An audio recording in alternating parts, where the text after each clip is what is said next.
వాళ్ళ వాళ్ళ దుర్యోధనుల చేతులకు పోయింది,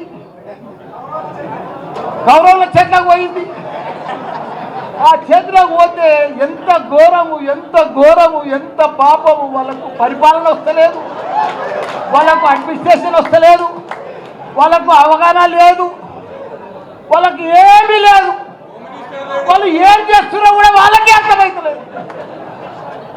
పంట వండుతుంది, కొనే దిక్కు లేరు, మొలకలు వెళ్తున్నాయి. ఇలా ఎవరన్నా సుఖంగా ఉన్నారా? ఎవ్వరు సుఖంగా లేరు. ఒక రైతు సుఖంగా లేడు, రైతు బంధువు లేడు, రైతు ఇది లేదు, ఒక వ్యాపారాలు లేవు. బంగారం దుకాణంలో కూడా 1,00,000 రూపాయల ధర ఇది కానీ కొనేటోడు లేడు. బట్టల వ్యాపారాలు లేవు, ఎక్కడ కూడా భూముల బేరాలు లేవు, ఏ బేరం లేదు. మొత్తం దరిద్రమైపోయింది తెలంగాణ. అంత దరిద్రం చేసి బంగారం అసలు తెలంగాణ. నాది కూడా ఏముందన్న, అందరు బాగుంటేనే నా తన పైసలు కడతారు కదా. ఇప్పుడు అందరు బాగా పంటలు పండి పైసలు వస్తేనే కదా నాకు బాగా అడ్మిషన్స్ జరుగుతాయి. అంత ప్రాబ్లం ఉంది. భయపడేది ఏం లేదు. 3 ఏళ్ళు లోపే పట్టుండ్రి. 3 ఏళ్ళు అయితే మన రాజ్యమే వస్తుంది, మన కేసీఆరే వస్తాడు. మనకు ప్రాబ్లం లేదు. ఎందుకంటే వాళ్ళకు పోయి వాళ్ళే తవ్వుకుంటున్నారు, వాళ్ళకు పోయి ఎవరో తవ్వేది అవసరమే లేదు. కాబట్టి వాళ్ళు ఇంత ఘోరం చేస్తారని ప్రజలకు అర్థమైపోయింది. మేము ఎంత అన్యాయం అయిపోయినాం. ఊర్లో పడితే కానీ సిటీలో కానీ ఎక్కడ చూడు, అమెరికాలో కూడా బాధపడుతున్నారు. మన రజోత్సవం సభకు ఎంత నిన్న ఇవాళ పొద్దుగాల అయితే ఎంత సక్సెస్ఫుల్ అయింది.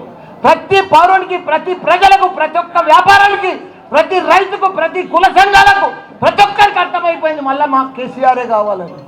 అందరూ రోడ్డు మీద పడ్డారు, అందరూ రోడ్డు మీద పడ్డారు.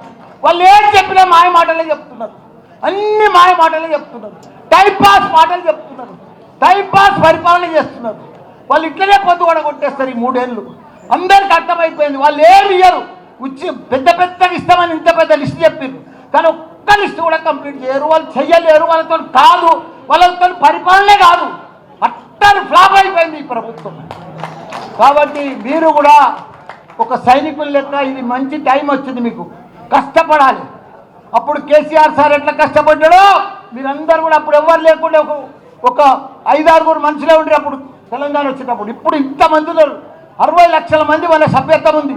మనం అందరం కూడా కష్టపడితే రేపు లోకల్ బాడీస్లో కానీ ప్రతి దాంట్లో మనమే గెలవాలి. ప్రజలు మన వైపు ఉన్నారు, కానీ వాళ్ళని మలుపుకోవాలి, చెప్పాలి. లీడర్ మన లీడర్లు కొద్దిగా అటు ఇటు ఉన్నారు. మీరు దయచేసి లీడర్ అంటే ఇట్లుండాలి, నాయకులు అంటే ఇట్లుండాలి, ప్రజలంటే ఇట్లుండాలి. జర దండం పెట్టుకుంటా పోండ్రి, ప్రౌడ్గా పోకుండ్రి.